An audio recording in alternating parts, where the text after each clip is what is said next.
আজি মই এটা বিশেষ ৰেচিপি বনাবলৈ ওলাইছোঁ। সেইটো হৈছে এবিধ চাটনি। তাৰ বাবে আমাক প্ৰয়োজন হ'ব কাঁচকলৰ বাকলি। ইয়াত মই সৰু সৰুকৈ কাটি লৈছোঁ। কেইফুটামান নহৰু, অলপমান আদা, এটা পিঁয়াজ ইয়াত মই সৰু সৰুকৈ কাটি লৈছোঁ। কেইটামান নৰসিংহৰ পাত, কেইটামান মেছনদাৰী পাত আৰু কেইটামান মানধনিয়াৰ পাত। এতিয়া মই এটা কেৰাহীত অলপমান পানী লৈ লৈছোঁ। এতিয়া কাঁচকলৰ বাকলিখিনি দি দিছোঁ।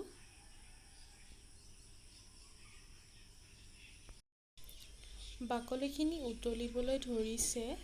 5 মিনিটমান উতলোৱাৰ পিছত এইখিনি সিজি যাব।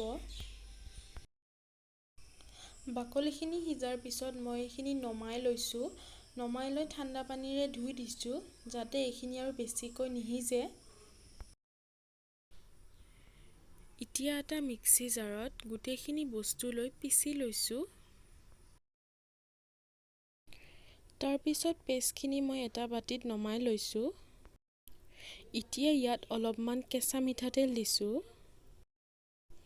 লগতে সোৱাদ অনুসৰি নিমখ দিছোঁ আৰু এইখিনি মিক্স কৰি দিছোঁ। এনেদৰে আজি মোৰ চাটনিখন ৰেডি হৈ গ'ল। আপোনালোকে যদি ভাল পালে ঘৰত এবাৰ বনাই চাব আৰু কেনে পালে কমেণ্ট কৰি জনাব। আজিৰ ভিডিঅ'টো ইমানতে। আপোনালোকে যদি ভাল পালে তেনেহ'লে লাইক, কমেণ্ট আৰু ছাবস্ক্ৰাইব কৰিব।